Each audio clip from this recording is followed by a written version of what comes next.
Hello, আজ আমরা আলোচনা করব কৌণিক ভরবেগের সংরক্ষণ সূত্র, কনজারভেশন অফ অ্যাঙ্গুলার মোমেন্টাম। কৌণিক ভরবেগের সংরক্ষণ সূত্র বুঝতে গিয়ে প্রথমত আমাদের আগের আলোচনা অর্থাৎ কৌণিক ভরবেগ কি তা সম্পর্কে জেনে নিতে হবে। আমার ভিডিওতে দেওয়া আছে, তার লিংক দেখে নিতে হবে। কৌণিক ভরবেগ যাকে আমরা প্রকাশ করছিলাম এল দ্বারা, এলকে কিভাবে প্রকাশ করছিলাম? M into R cross V, বা এল ইকুয়ালস টু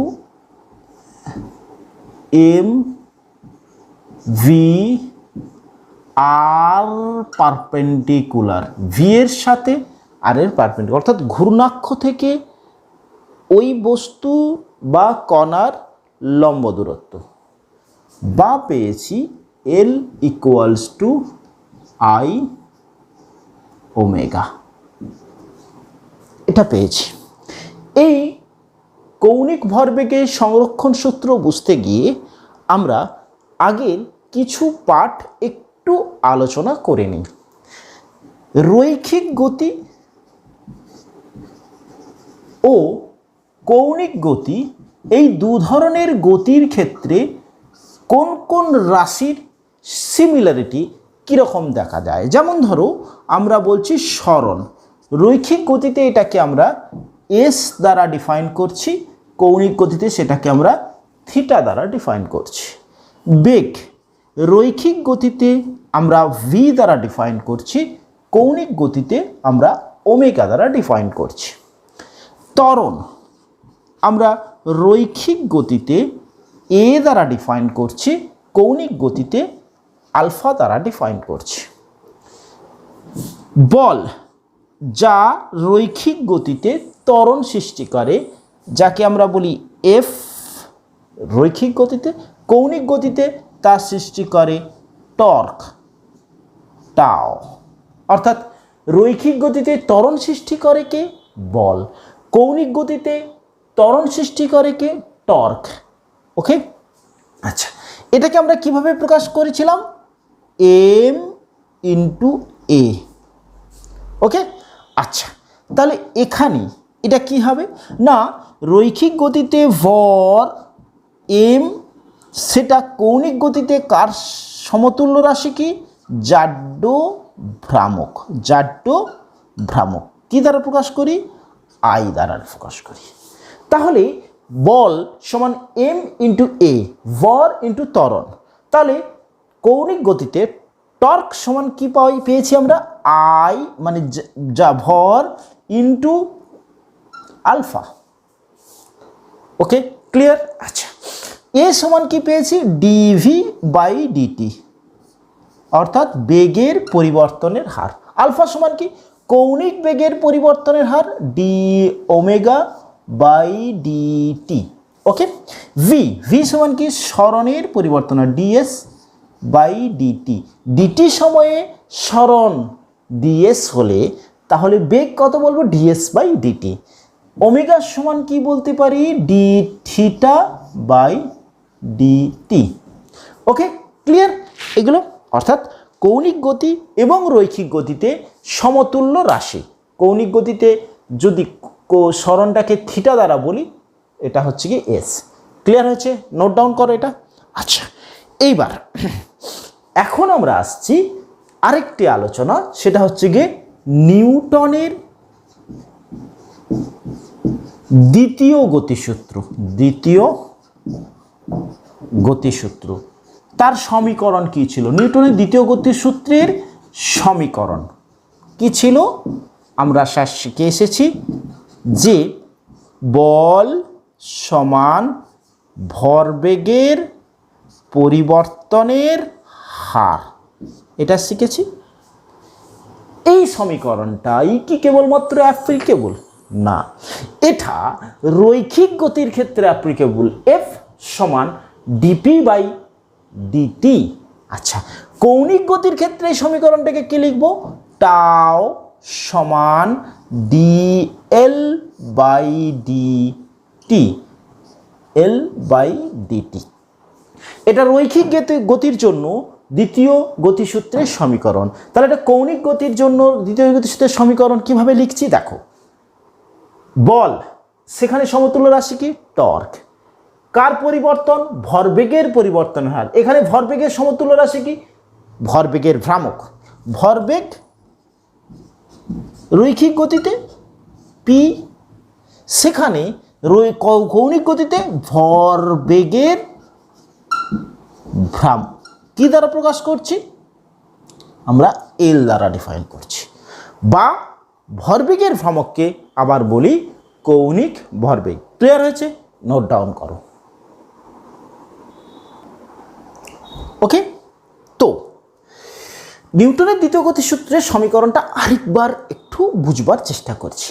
বল প্রয়োগ করলে ভরবেগের পরিবর্তন ঘটে, ভরবেগের পরিবর্তনের হার প্রযুক্ত বলের সমানুপাতিক। তাই এসেছিল এফ সমান ডিপি বাই ডিটি। ডিপি ভরবেগের পরিবর্তন, ডিটি কি? ডিটি সময়ে ভরবেগের পরিবর্তন। ভেক্টর চিহ্ন অর্থাৎ ভেক্টরটা কি ডিফাইন করছে? ভরবেগের পরিবর্তন যেদিকে হবে প্রযুক্ত বল সেই দিকে। এবারে বলি প্রযুক্ত বল। বল অনেক প্রযুক্ত হতে পারে। এই বলটা কি? বাহ্যিক বল। বাহ্যিক বল সংস্থা, অর্থাৎ কতগুলো বস্তু একই সাথে বল প্রয়োগ করছে তাদের মধ্যে সংস্থা বল থাকতে পারে, কিন্তু বাইরে থেকে বল প্রযুক্ত না হলে সংস্থার ওপরে বাহ্যিক বল। এখানে বলটা কি? বাহ্যিক বল প্রযুক্ত না হলে ভরবেগের পরিবর্তনের হার, বাহ্যিক বল ভরবেগের পরিবর্তন ঘটায়। ওকে, একই রকম টর্ক। তাহলে বাহ্যিক টর্ক কি পরিবর্তন করে? কৌণিক ভরবেগের পরিবর্তন করে। তাহলে কৌণিক ভরবেগের অভিমুখে টর্কের অভিমুখ, কৌণিক ভরবেগের অভিমুখী টর্কের অভিমুখ। টর্ক যেদিকে প্রযুক্ত হবে কৌণিক ভরবেগের পরিবর্তন সেই দিকে ঘটবে। ওকে, আচ্ছা এবারে আসছি। যখন এফ ইজিক্যাল টু 0 মানে বাহ্যিক বলটা 0 হচ্ছে, তখন dp by dt equal to 0। তাহলে ডিপি ইজিক্যাল টু 0, তাহলে পি ইজিক্যাল টু কি হবে? কনস্ট্যান্ট। কনস্ট্যান্ট ধ্রুবক। কি পেলাম? বাইরে থেকে বল প্রযুক্ত না হলে বা বাহ্যিক বল শূন্য হলে ভরবেগের পরিবর্তন হয় না। তার মানে ভরবেগ অপরিবর্তিত থাকে, মানে কি? ধ্রুবক থাকে। কোনো সংস্থার ওপরে বাহ্যিক বল প্রযুক্ত না হলে রৈখিক ভরবেগ অপরিবর্তিত থাকে। এই সূত্রটা পেয়েছিলাম আমরা রৈখিক ভরবেগের সংরক্ষণ সূত্র। এবারে আসছি দ্বিতীয় গতিসূত্রের রৈখিক কৌণিক গতির ক্ষেত্রে যে সমীকরণটা পেয়েছি, সেক্ষেত্রে টাও সমান 0। তাহলে কি বলতে পারি? DL by dt equal to 0। তার মানে ডিএল ইজিক্যাল টু 0। তাহলে কি বলতে পারি? এল ইজিক্যাল টু কনস্ট্যান্ট মানে ধ্রুবক। কনস্ট্যান্ট মানে ধ্রুবক, মানে এল ইনিশিয়াল ইজিক্যাল টু এল ফাইনাল। অর্থাৎ সংস্থার ওপরে বাহ্যিক টর্ক প্রযুক্ত না হলে কৌণিক ভরবেগ অপরিবর্তিত থাকে। ইনিশিয়াল অর্থাৎ সংস্থার মোট কৌণিক ভরবেগ প্রথমে এবং পরে একই থাকবে। এক্ষেত্রে একটি কথা খুব মন দিয়ে শোনো। এই যে টর্ক বা ইজিক্যাল টু 0 হতে হবে এমনটা নয়, মানে বাহ্যিক টর্কটাকেই 0 হতে হবে। কোনো একটা সংস্থার একটা নির্দিষ্ট অক্ষের সাপেক্ষে, পার্টিকুলার অ্যাক্সিস, নির্দিষ্ট অক্ষের সাপেক্ষে টাউ ইজিক্যাল টু 0 হলে এল ইজিক্যাল টু কনস্ট্যান্ট। এইটা খুব মন দিয়ে বোঝো, খুব মন দিয়ে। অনেকগুলো বস্তু অনেক অক্ষের সাপেক্ষেই ঘুরতে পারে, কিন্তু একটা নির্দিষ্ট অক্ষের সাপেক্ষে, যে অক্ষের সাপেক্ষে বাহ্যিক টর্কটা 0, সেই অক্ষের সাপেক্ষে কৌণিক ভরবেগটা অপরিবর্তিত থাকবে। টর্ক প্রযুক্ত হতে পারে, নিজেদের মধ্যে টর্ক, অনেকগুলো টর্ক, কোনো একটা অক্ষের সাপেক্ষে হয়তো দেখা যাচ্ছে টর্ক আছে, কিন্তু যে অক্ষের সাপেক্ষে টর্কটা 0 সেই অক্ষের সাপেক্ষেই কিন্তু এই সূত্রটা অ্যাপ্লিকেবল। কারণ অনেকগুলো অক্ষের সাপেক্ষেই ঘুরতে পারে, কোনো একটা অক্ষের সাপেক্ষে দেখা যাচ্ছে সংস্থার ঘূর্ণন আছে কিন্তু সেই সাপেক্ষে টর্ক আছে, তাহলে সেক্ষেত্রে কিন্তু এল কনস্ট্যান্ট নয়। তাই যে অক্ষের সাপেক্ষে বাহ্যিক টর্ক 0, এ কথাটা এরমভাবে লেখো, যে অক্ষের সাপেক্ষে সংস্থার ওপর বাহ্যিক টর্ক 0 সেই অক্ষের সাপেক্ষে কৌণিক ভরবেগ অপরিবর্তিত থাকে। তাহলে কৌণিক ভরবেগ অপরিবর্তিত থাকে মানে সংরক্ষিত হয়, তাই এই সূত্রটাকে আমরা বলছি কৌণিক ভরবেগের সংরক্ষণ সূত্র। কি বলবে? কোনো সংস্থার ওপর কোনো নির্দিষ্ট অক্ষের সাপেক্ষে টর্ক প্রযুক্ত না হলে বা বাহ্যিক টর্ক, এই কথাটা এরকম লিখো, বাহ্যিক টর্ক প্রযুক্ত না হলে ওই সংস্থার মোট কৌণিক ভরবেগ অপরিবর্তিত থাকে। ক্লিয়ার হয়েছে? পুরো কনসেপ্টটা হচ্ছে। এবারে আসছি আমরা যে এই যে কৌণিক ভরবেগের সংরক্ষণ সূত্র, এটাকে আমরা প্রুফ বলতে পারি। যদি তোমাকে বলে কৌণিক ভরবেগের সংরক্ষণ সূত্র প্রমাণ করো, বা প্রশ্নটা এরকমও থাকতে পারে যে কৌণিক ভরবেগ এবং কৌণিক ত্বরণের মধ্যে বা টর্কের মধ্যে সম্পর্ক প্রতিষ্ঠা করো। ওকে, ক্লিয়ার করি বোর্ডটা? এখন আসছি কৌণিক ভরবেগের সংরক্ষণ সূত্রের প্রমাণ। কৌণিক ভরবেগের সংরক্ষণ সূত্রের প্রমাণ। ওকে, প্রমাণ বা এখানে প্রশ্ন, কৌণিক ভরবেগ ও টর্কের সম্পর্ক প্রতিষ্ঠা।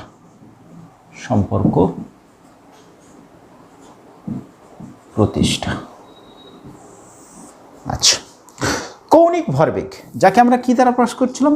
এল দ্বারা। এটা সমান কি পেয়েছি? I omega. রৈখিক ভরবেগের ক্ষেত্রে পি সমান ছিল ভর ইন্টু বেগ। কৌণিক ভরবেগের ক্ষেত্রে রৈখিক গতিতে ভরের যা কাজ, কৌণিক গতিতে জড়তা ভ্রামকের তাই কাজ, বা জাড্য ভ্রামকের তাই কাজ, মোমেন্ট অফ ইনারশিয়া। বেগ এখানে কৌণিক বেগ। ওকে, এবারে টি এর সাপেক্ষে ডেরিভেটিভ করছি, তাহলে ডিএল বাই ডিটি সমান d dt into I omega. I constant. একটি প্রতিসম বস্তুর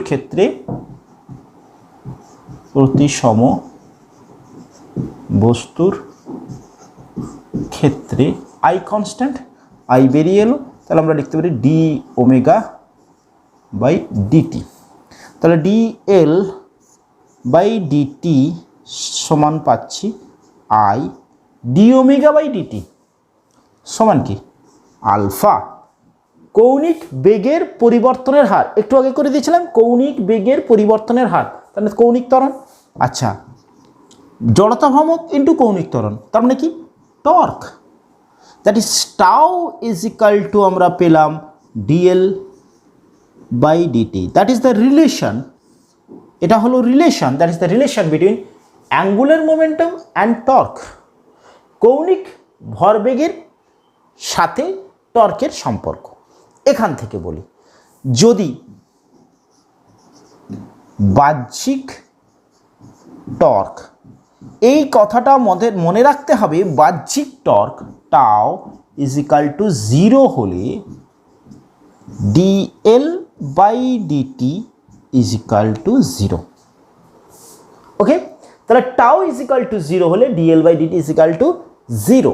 তাহলে কোনো একটা রাশির টি এর সাপেক্ষে ডেরিভেটিভ করে 0 হচ্ছে মানে এল ইজ কনস্ট্যান্ট। কনস্ট্যান্ট হলেই তার ডেরিভেটিভ বা ধ্রুবক হলেই তার সমাকলন ডিফারেন্সিয়েশন। ওকে, তাহলে সেক্ষেত্রে কনস্ট্যান্ট থাকলেই 0 হবে। ওকে, চলো তাহলে আমরা বলতে পারি L A is equal to L F, অর্থাৎ ইনিশিয়াল প্রাথমিক কৌণিক ভরবেগ এবং অন্তিম কৌণিক ভরবেগ একই থাকে।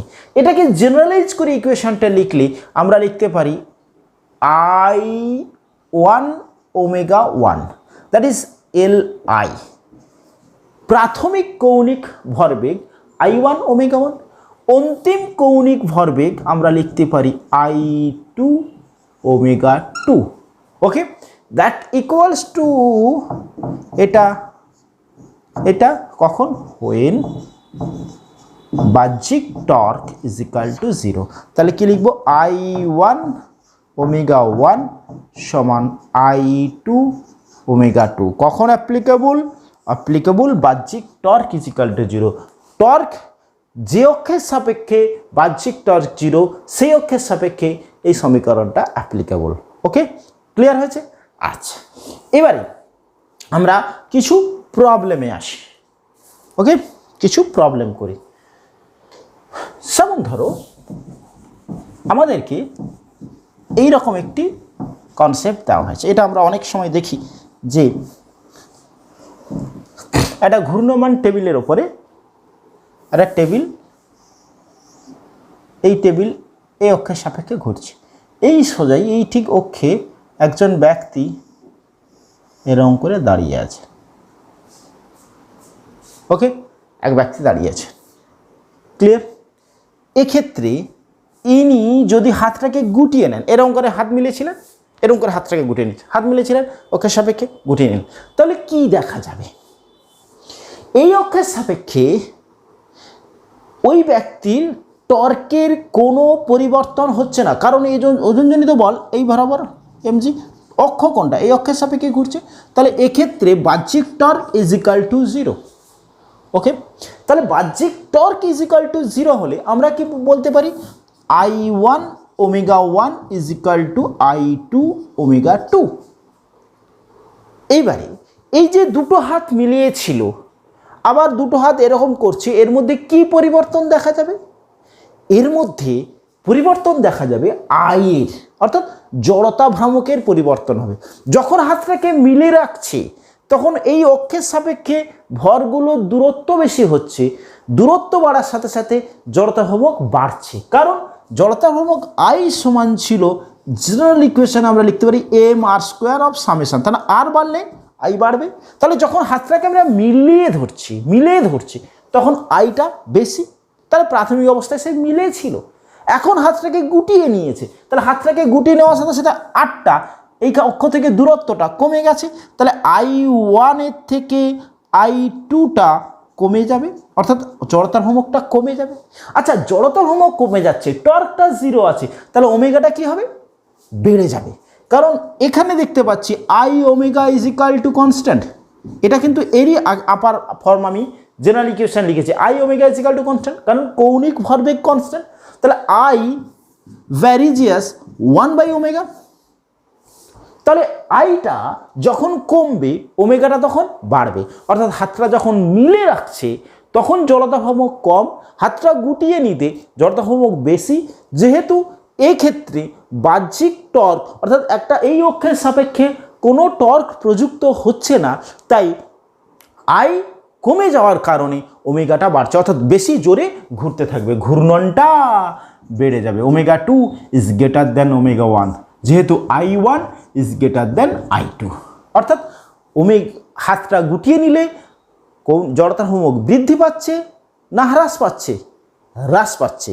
জড়তার ভ্রামক হ্রাস পাওয়ার কারণে কৌণিক বেগ বৃদ্ধি পাচ্ছে। ওকে, কনসেপ্টটা ক্লিয়ার হলো? ঠিক একই রকম আবার একটি কনসেপ্টের কথা বলি, যেমন ড্রাইভেন, অর্থাৎ একজন জলের ওপরে একটা নির্দিষ্ট উচ্চতা থেকে আমরা অনেক সময় অলিম্পিকে বা বিভিন্ন স্পোর্টসে দেখতে পাই বিভিন্ন খেলা, সেটা হচ্ছে কি এরকম একটা উচ্চতা থেকে জলের উপরে ঝাঁপ দিচ্ছেন একজন ব্যক্তি, সোজা হয়ে দাঁড়িয়েছিলেন, এরকম ঝাঁপ দিলেন, এরকম করে ঝাঁপ দেওয়ার সময় কি হচ্ছে, তিনি তার শরীরটাকে একটা এই অক্ষের সাপেক্ষে ঘুরছে, এই অক্ষের সাপেক্ষে কি হচ্ছে, ধরো এরকম অবস্থা, তাহলে তারা অক্ষটা কী করছে, গুটিয়ে নিচ্ছে। গুটিয়ে নেওয়ার কারণে তার মধ্যে কি হচ্ছে, এরকম একটা ঘূর্ণন সৃষ্টি হচ্ছে, ঘুরতে ঘুরতে ঘুরতে ঘুরতে পড়ছে। এখান থেকে ঝাঁপ দিল, সে যখনই ছোট করে নিল, আস্তে আস্তে যত বেশি ছোট করবে তত বেশি তার কৌণিক বেগটা বাড়বে, বাড়তে বাড়তে নিচের দিকে নামতে থাকবে।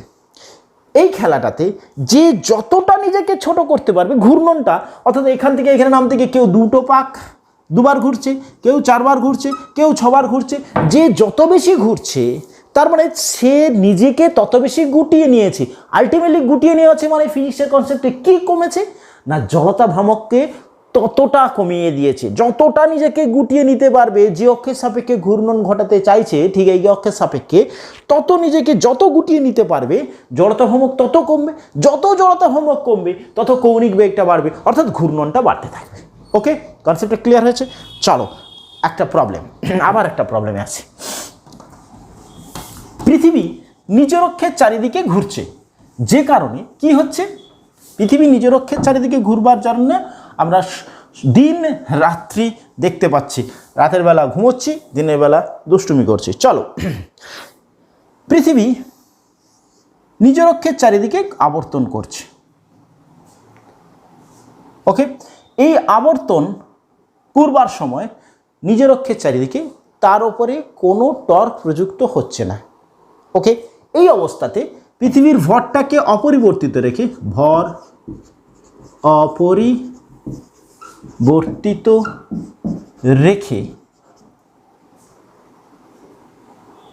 অপরিবর্তিত রেখে ব্যাসার্ধ অর্ধেক করলে দিন রাত্রির কি পরিবর্তন হবে, অর্থাৎ এখন দিন রাত্রি কত, 24 ঘন্টায় অর্ধেক করে দেওয়া হলো, ভরটাকে অপরিবর্তিত রাখা হয়েছে, তাহলে কি পরিবর্তন ঘটবে দিন রাত্রির। আচ্ছা দেখো, এই প্রশ্নটাতে প্রথমে একটা জড়তা ভ্রামক ছিল, জড়তা ভ্রামক পরিবর্তন হয়ে যাচ্ছে, কারণ আই সমান আমরা জানি এটা পৃথিবী একটি নিরেট গোলক। নিরেট গোলকের ক্ষেত্রে 2^5 ভর ইন্টু r স্কোয়ার, এটা ধরো প্রথম এখন অবস্থাতে এই জড়তা ভ্রামক এইটা। যখন ভরটাকে অপরিবর্তিত রেখে ব্যাসার্ধটাকে হাফ করে দেওয়া হচ্ছে, তাহলে এখন জড়তা ভ্রামক 2^5, ভর একই আছে, ব্যাসার্ধটাকে অর্ধেক করে দেওয়া হচ্ছে, তাহলে r/2 হোল স্কোয়ার। এখন তাহলে কি পরিবর্তন হলো, আয়ের মানে কিসে, জড়তা ভ্রামক বা জাড্য ভ্রামকের পরিবর্তন ঘটলো, বাহ্যিক টর্ক টাউ = 0। তাহলে টাউ 0 মানে আমরা কি লিখতে পারি, I1 ω1 = I2 ω2। যেহেতু আই এর পরিবর্তন ঘটলো, তাহলে ওমেগার পরিবর্তন ঘটবে, কৌণিক বেগের পরিবর্তন ঘটবে। কৌণিক বেগের পরিবর্তন ঘটার সাথে সাথে পৃথিবীটা যেমন ঘুরছিল তার ঘূর্ণনের পরিবর্তন ঘটলো। তাহলে ঘূর্ণনের পরিবর্তন ঘটলে সূর্য নিজের চারদিকে ঘূর্ণনটা পরিবর্তন করলে দিন রাত্রির পরিবর্তন ঘটবে। আচ্ছা, এখন যখন এই অবস্থাতে, তখন ω1 আমরা কি লিখতে পারি, 2π, আবর্তনকাল কত, 24 ঘন্টা। এখন যখন অর্ধেক হয়ে গেছে আবর্তনকাল আমরা ধরে নিচ্ছি T হবে। দেখো, যখন I1 ব্যাসার্ধ r ছিল, তখন এই অবস্থায়, এখন বর্তমান অবস্থায় T কত, পর্যায়কাল 24, অর্থাৎ পৃথিবী একটা নিজের অক্ষে পাক করে 24 ঘন্টায়। যদি অর্ধেক হয়ে যায় তখন আমি ধরছি পর্যায়কাল T, সেইটা কত নির্ণয় করলেই দিন রাত্রির সময়কালটা বেরিয়ে আসবে। তাহলে = 2^5 mr² ডট 2π/24 = 2^5 mr²/4 করলাম। ওকে, ডট 2π/t। দেখো হচ্ছে 2π/t, 2^5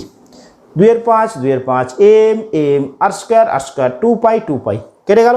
তাহলে দেখো শুধু থাকছে কত, এদিক থেকে টিটা এদিকে নিয়ে এলাম, শুধু 24টা ছিল ওদিকে নিয়ে গেলাম, তাহলে 24/4 = 6।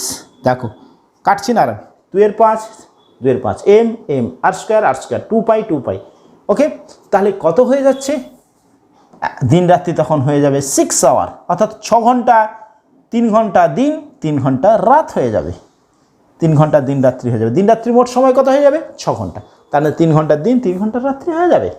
ওকে, আচ্ছা, এখানটাতে তোমাদের জন্য একটি কনসেপ্ট আরেকবার আমি একটু পরিবর্তন করে দিই, সেটা হচ্ছে গিয়ে তারপরে তোমরা প্রবলেমটা করো। এটা প্রবলেমটা নোট ডাউন হয়েছে?